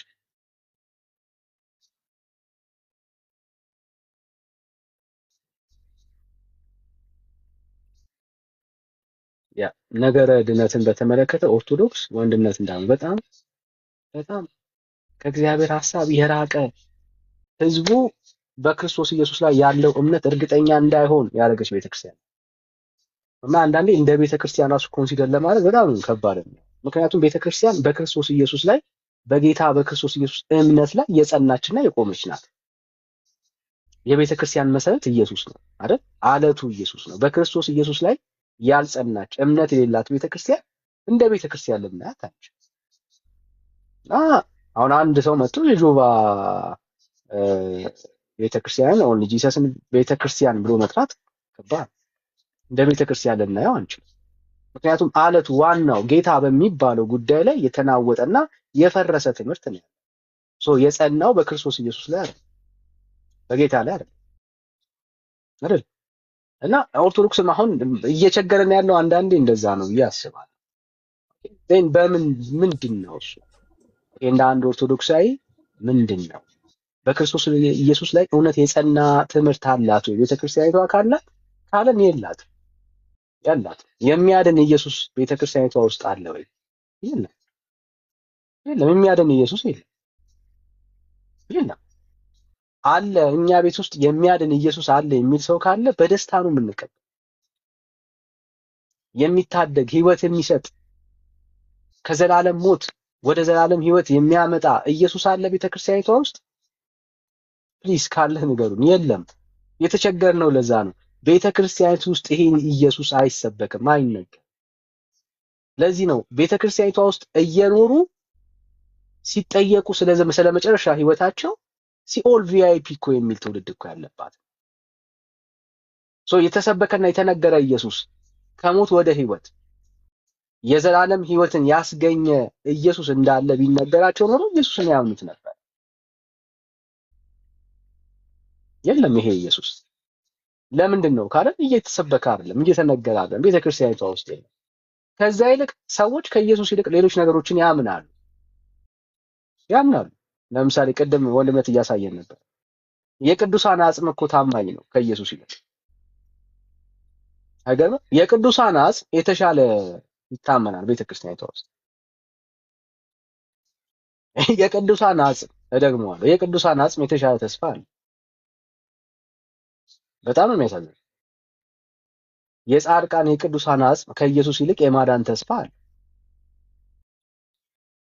እንኳን አይደለም አጽሙ የተቀበረበት ስፍራ ላይ ሄዶ እንኳን የሚቀበር ሰው የዘላለም ህይወት ተስፋ አለውና ትናገራለች ቤተክርስቲያን። ተስፋ አለ። የቤተክርስቲያኒቷ አስተምሮ ነው።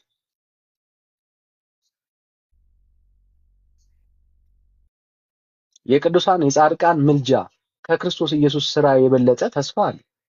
አንድ ኃጢአተኛና በደለኛ በቅዱሳን ጻድቃን ልመናና ጸሎት የዘላለም ህይወት ሊያገኝ እንደሚችል እኮ ያምናሉ። የቤተክርስቲያኒቷ አስተምሮ ነው። የቤተክርስቲያኒቷ አስተምሮ ቤተክርስቲያኒቷ እምነቷን እዚህ ነገር ላይ መስራት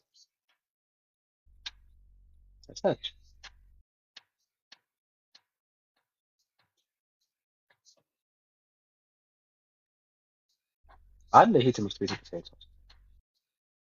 ከኢየሱስ ይልቅ እኮ ውሃ የሚያድንበት ቤተክርስቲያን ነው። ኢየሱስን ያመነ ሰው ሳይድን በውሃ የተጠመቀ ሰው እኮ የሚድንባት እኮ ቤተክርስቲያን ናት። አይገርም? ይገርመኛል። ሁሌ የሚገርመኝ ነገር የለም። ኢየሱስን ያመነ ትውልድ ሳይድን በውሃ የተጠመቀ ትውልድ እኮ የሚድንባት ቤተክርስቲያን ናት። አይገርም? ግራ ነው የሚገባው።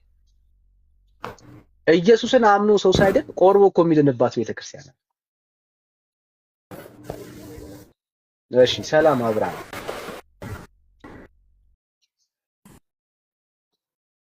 ሰላም አብርሃም። ሰላም ወዳጅ።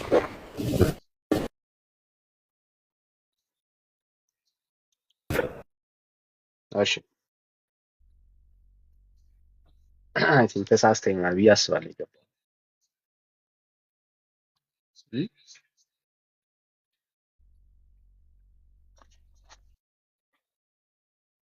የቤተክርስቲያኒቷን አስተምሮ እያየን ነው እና በዚህ ጉዳይ ላይ ሀሳብ አለኝ የሚል ሰው ካለ በደስታ ነው። ማስረጃ አለኝ የሚል ሰው እኔ አንድ ኦርቶዶክሳዊ እንደ አንድ ክርስቲያን ነኝ እንደሚል ሰው ማስረጃ አለኝ። በነገረ ድነት ላይ ምንም ግራ የተጋባ ነው ጉዳይ የለንም የምትሉ ሰዎች ካላችሁ አሊያም ደግሞ ጥያቄ ካላችሁ እድል መስጠት እችላለሁ። ማውራት መነጋገር እንችላለን። እሺ እኛ እንጠይቃችሁ፣ እናንተ ጠይቁ። እሺ እናንተ ጠይቁ። እሺ በቃ እኛ እንጠይቃችሁ፣ እኛ ዘግተናል። እሺ እናንተ ጠይቁ፣ እድል እንስጣችሁ። እኛ ባንጠየቅም ግን ጥያቄ ያለው ሰው ኦርቶዶክሳዊ ገብቶ በዚህ ጉዳይ ላይ ሀሳብ አለኝ የሚል ሰው መጠየቅ ይችላል። ባንጠይቃችሁ እናንተ ብትጠይቁ በዚህ ጉዳይ ላይ ጴንጤ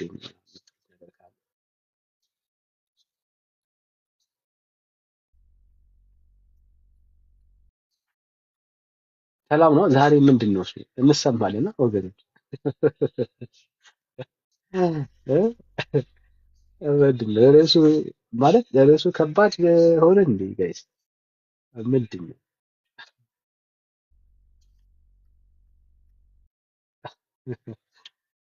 ከባድ ሆነ ርዕሱ?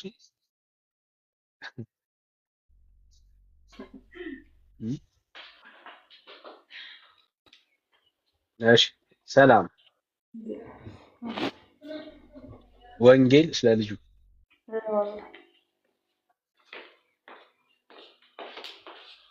መሆን አለበት። ውቤን አይተው መሆን አለበት። ውቤን አይተው መሆን አለበት። እሺ እኔ ጥያቄ ልጠይቃችሁ ወንድሞች። ፈሩ እኮ ምንድን ነው ነገሩ? አንቺን አይተው ነው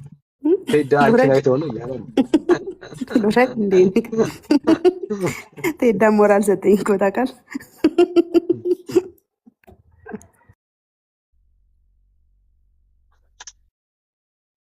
እሺ ሙስሊሞች አላችሁ? ቅድም ተነስቶ ጥሩ ነበርና ካላችሁ ድል እንስጣችሁ ለሙስሊሞች። ዛሬ ምናልባት ቀኑን እስቲ እንቀይር። ሙስሊሞች አላችሁ? ካላችሁ ምልክት ስጡኝ። የርዕሱን ልቀይረው።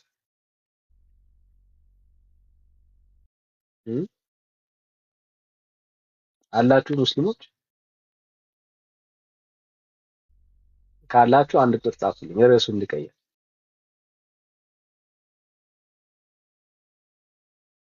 እውነት አለ እውነተኛ አምላክ ነው ብላችሁ የምታምኑ ሰዎች ካላችሁ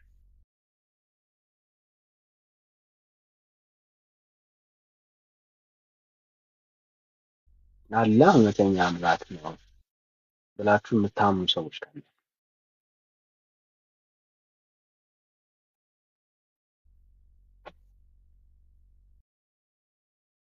አላህ እውነተኛ አምላክ ነው?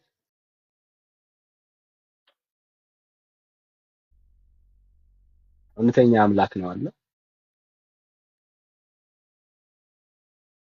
እሺ ሰላም ወዳጄ ለገሰ እንዴት ነው እንደማለት?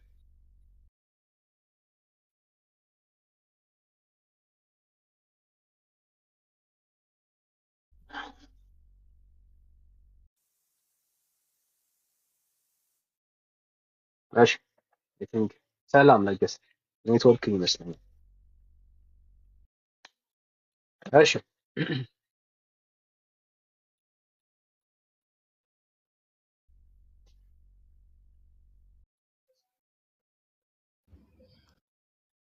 እሺ ማራናታ ዳኒ እንዴት ናችሁ? እግዚአብሔር ይመስገን። እንዴት ነህ? ደህና እግዚአብሔር ይመስገን አለን። ስለ መዳን ጥያቄ ያላችሁ ያለው ይላል አይደል? ርዕሱ ጥያቄ ለመጠየቅ ነው ዳኒ። እሺ ከየት ቤተ እምነት ነው? ከኦርቶዶክስ ተዋሕዶ። እሺ ይችላል። እሺ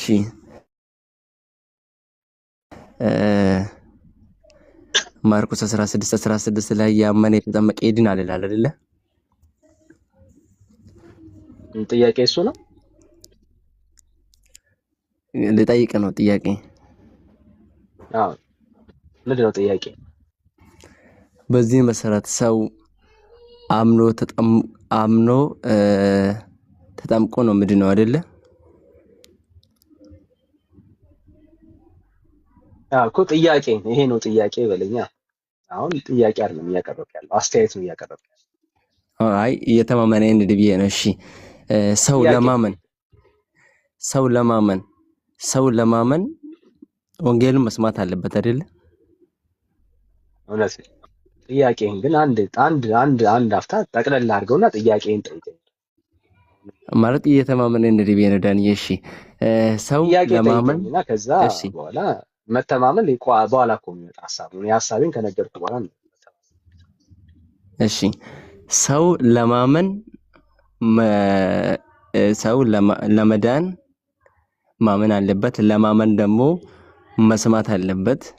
እሺ እንደዚህ ካለን ያልሰሙ ማለት መስማት የማይችሉ ሰዎች ለምሳሌ ህፃናቶች መስማት አይችሉም። መስማት ስለማይችሉ ማመን አይችሉም። ማመን ስለማይችሉ አልዳኑም ማለት እንችላለን ወይስ አንችልም? ይሄ እንዴት ነው የምታየው ዳኒ? እሺ ለህፃናት ጌታ የተናገረው ግልጽ ቃል አለ። ህፃናት ወደ እኔ ይመጡ ዘንድ አትከልክሏቸው፣ መንግስተ ሰማያት ለእንደነሱ አይነት ናትና ብሎ ዘግቶታል። በዘጋው ጉዳይ ላይ ጥያቄ እንዴት እንደፈጠረብህ አላውቅም። መንግስተ ሰማያት ለእንደነሱ አይነት እንደሆነች መጽሐፉ በግልጽ ነግሮናል፣ ተናግሯል። ስለዚህ ጌታችን ኢየሱስ ክርስቶስ ህፃናትን ተቀብሏል ወይ? አዎ ተቀብሏቸዋል። ምሕረት አድርጎላቸዋል ወይ? አዎ ምሕረት አድርጎላቸዋል። መንግስተ ሰማያትን ሰጥቷቸዋል ወይ? አዎ ሰጥቷል። ትምህርቱ ይሄ። ስለዚህ ህፃናቶችን ውሃ እያስነካችሁ አድኗቸው አላለም ጌታ። ምክንያቱም ከውሃው ይልቅ እግዚአብሔር በምህረቱ ተቀበላቸው። በምህረቱ ጌታ ተቀብሏቸዋል። መንግስተ ሰማያት እንደነሱ አይነት ናትና ብሎ ስለነገረን ማለት ነውና ተመለሰን። ኦኬ እሺ ተመልሶልኛል። ህፃናት ወደ እኔ እንደሚመጡ አትከልክላቸው ይሉ። አዎ እውነት ነው እሱ። ይሄ ተመልሶልኛል። እሺ ማርቆስ 16:16 ላይ ያመነ የተጠመቀ ይድናል ስል እምነቱ ጥቅሙ ምንድነው? ጥምቀቱስ ጥቅሙ ምንድነው ዳኒ? እሺ መጽሐፍን እንየውና እናወራ። መጽሐፉን እያየን ብናወራ የተሻለ ስለሚሆን። እሺ ቆርጠን ያነበብከው እዛው ክፍል ላይ መልስ ስላለ እዛው ላይ እንቆይ። ማርቆስ 16 የማርቆስ ወንጌል ምዕራፍ 16 ብዙ ጊዜ ኦርቶዶክሳውያን ቆርጣችሁ ስለምታነቡ ነው ችግሩ። እንደዚህ ነው፣ ያመነ የተጠመቀም ይድናል፣ ያላመነ ግን ይፈረድበታል ይላል። እዚሁ ክፍል ላይ ለጥያቄ መልስ አለው። ሰው ከፍርድ ያመለጠው ስላመነ ነው። ምክንያቱም ያላመነ ሰው ነው የሚፈረድበት። ስለዚህ እምነቱ ምን አድርጎዋል ካልከኝ ከፍርድ አስመልጦታል። ስለዚህ ልክ ነው፣ አምኖ የተጠመቀ ሰው ይድናል፣ ምንም ጥያቄ የለው። ምክንያቱም ሁለቱም ምንድን ናቸው? እምነትም አለ ጥምቀትም አለ። ከሁለቱ የትኛው ይቀድማል ነው ጥያቄው። እምነት ይቀድማል። እምነት ሲቀድም እዚሁ ክፍል ላይ እምነቱ ምን አስደርጎታል? ከእግዚአብሔር ፍርድ አስመልጦታል። ስለዚህ ያመነ ሰው ባመነበት ለምን ዝም ልበል? አይዞህ ዳኒ አይዞህ። ሰው ባመነበት በዛው ሞመንት ላይ እንደሚድንና እንደማይፈረድበት መጽሐፉ ነግሮናል፣ እዚሁ ክፍል ላይ ማለት ነው። ሌላ ክፍል እንኳን ሳንሄድ ምን አለን? አይፈረድበትም። ለምንድን ነው የማይፈረድበት? ያመነ ሰው የእሱን ፍርድ የእግዚአብሔር ልጅ ኢየሱስ ክርስቶስ ስለወሰደለት። አንድ ሰው በአንድ ወንጀል ሁለቴ አይጠየቅም። ስለዚህ የማይፈረድበት ለምንድን ነው ካልን በክርስቶስ ኢየሱስ ስላመነ። ስለዚህ ያንን ሰው ያዳነውና ንጹህ ያደረገው ከወንጀል ከዕዳ ነፃ የወጣበት ምክንያት ምንድን ነው? እሱ ኢየሱስን ማመኑ። ስለዚህ መጽሐፍ ቅዱስ በጣም ክሊር ትምህርት አለው። ለመዳን ሰዎች በእግዚአብሔር ልጅ በክርስቶስ ኢየሱስ ማመን ብቻ ነው። እሱን ሲያምኑ ምን ያደርጋሉ? ከእግዚአብሔር ፍርድ ያመልጣሉ። ከእግዚአብሔር ፍርድ ያመለጠ ሰው ደግሞ ይጠመቃል። ምን ማለት ነው? ያመነበትን ያንን እምነት የዳነበትን ያንን እውነት ምን ያደርጋል? ያሳያል ማለት ነው። ጥምቀት በሰው ፊት ሪቬል የምታደርገው ጉዳይ። ስለዚህ ያንን እምነቱን ያሳያል። አለቀ። ስለዚህ ሰውየው ስለ መዳኑ ስታወራ ልክ ነው። ይሄ ሰውዬ ተጠምቋል፣ ምክንያቱም እምነቱን ሪቬል አድርጓል፣ አሳይቷል። ስፔሲፊክሊ ስለዳነበትና ከእግዚአብሔር ፍርድ ስላመለጠበት ጉዳይ ስታወራ ግን የምታወራው ምኑን ነው? አይፈረድበትም የተባለበትን ሚስጥር ነው። አይፈረድበትም የተባለበት ሚስጥር የዚህ ሰውዬ ምንድን ነው ስትል ክሊር በሆነ መልኩ ነግረዋል። ማመኑ። ይፈረድበታልስ የተባለው በክርስቶስ ኢየሱስ አለ ማመን። ስለዚህ ትምህርቱ ክሊር። ሰዎች በኢየሱስ ሲያምኑ ከፍርድ ያመልጣሉ፣ which is ከእግዚአብሔር ጋር ይታረቃሉ ማለት ነው። በክርስቶስ ኢየሱስ ካላመኑስ ይፈረድባቸዋል። ካላመኑ ነው እንጂ ካልተጠመቁ የሚል ትምህርት የለም ማለት ነው መጽሐፉ። ይሄንን ሌላ ጥያቄ አለ? ቆይ እዚሁ ላይ ቆይና ዳንዬ፣ በዚህ መሰረት ያው ይሄ የጌታ የኢየሱስ ክርስቶስ ንግግር ነውና የሱ ቃል ነውና በዚህ መሰረት ሰዎች አምኖ ድኖ ነው የሚጠመቁት ወይስ አምኖ ተጠምቆ ነው የሚድኑት? በዚህ መሰረት በዚህ ጥቅስ መሰረት ሰዎች አምኖ ተጠምቆ ነው የሚድኑት ወይስ አምኖ ድኖ ነው የሚጠመቁት? እሺ ደግመህ ነው ራሱን ጥያቄ የጠየቀኝ። ስለዚህ አልገባህም ማለት ነው። ኦኬ ክፍሉ በደም ሰማይ ደግሜ ላንብብልህ። እንደዚህ ይላል፣ ያላመነ ግን ይፈረድበታል ይላል።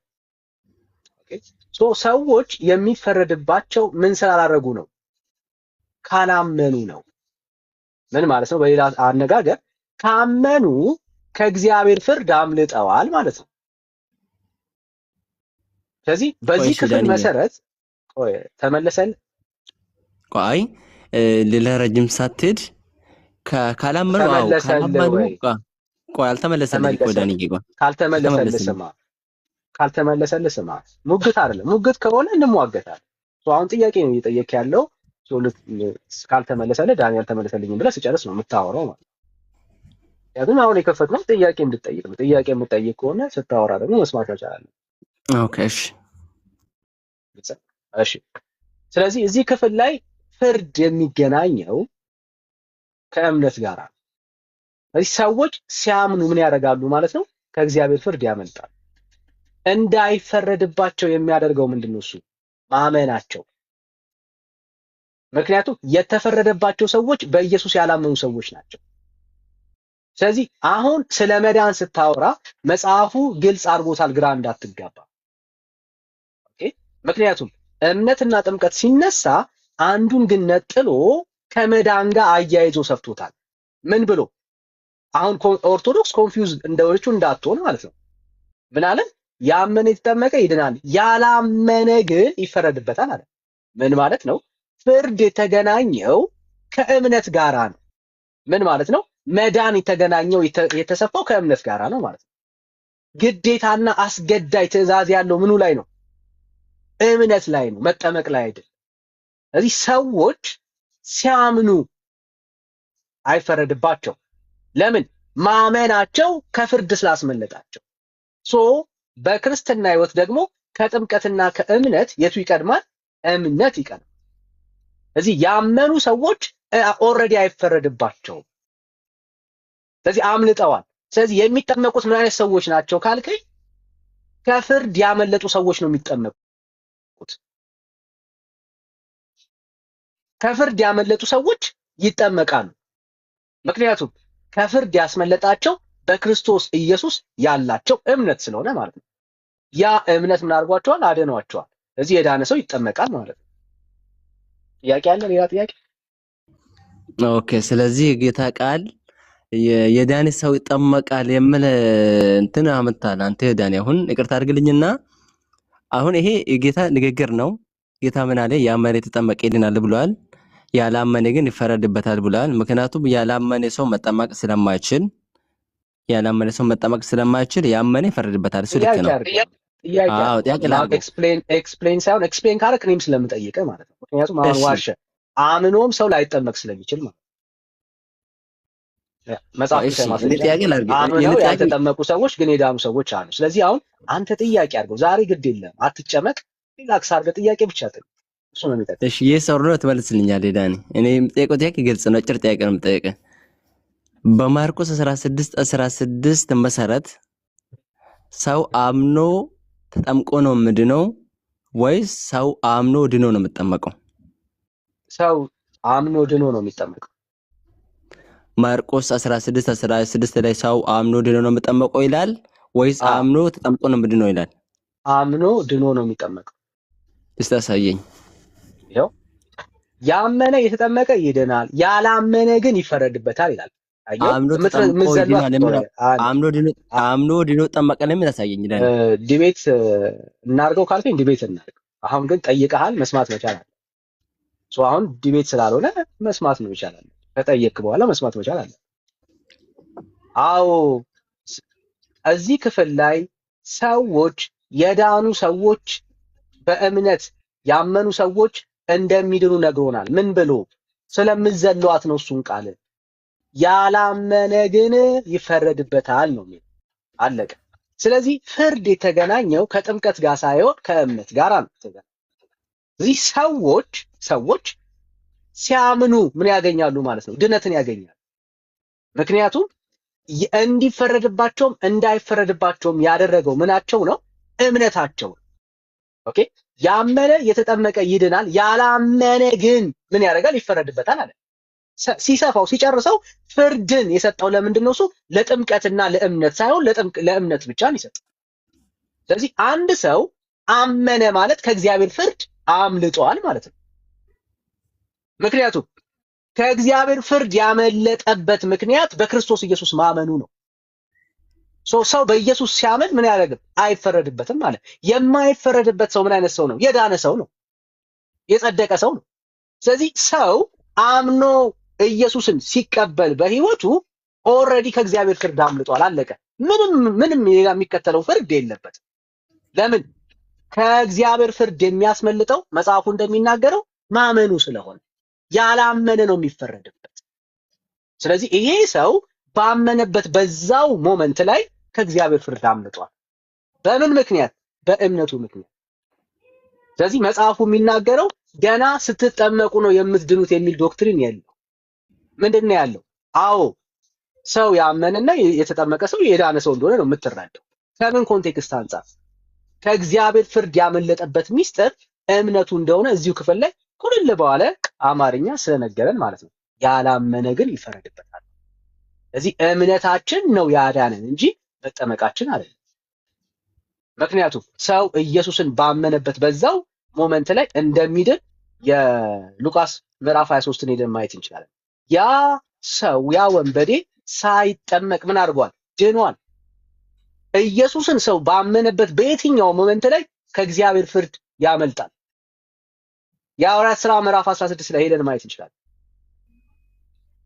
ሐሳቡን በደንብ ስንመረምረው በክርስቶስ ኢየሱስ ያመኑ ሰዎች የመዳን ተስፋ እንዳላቸው በትክክል ማየት እንችላለን። ምክንያቱም መዳን የተገናኘው በእግዚአብሔር ልጅ በክርስቶስ ኢየሱስ ከማመን ጋር ነው እንጂ ከጥምቀት ጋር አይደለም። ከዛ የዳነ ሰውና የጸደቀ ሰው ደግሞ ይጠመቃል። ምንም ጥያቄ የለውም። እኔም ተጠምቄያለሁ። ሁላችንም ክርስቲያኖች ተጠምቀናል።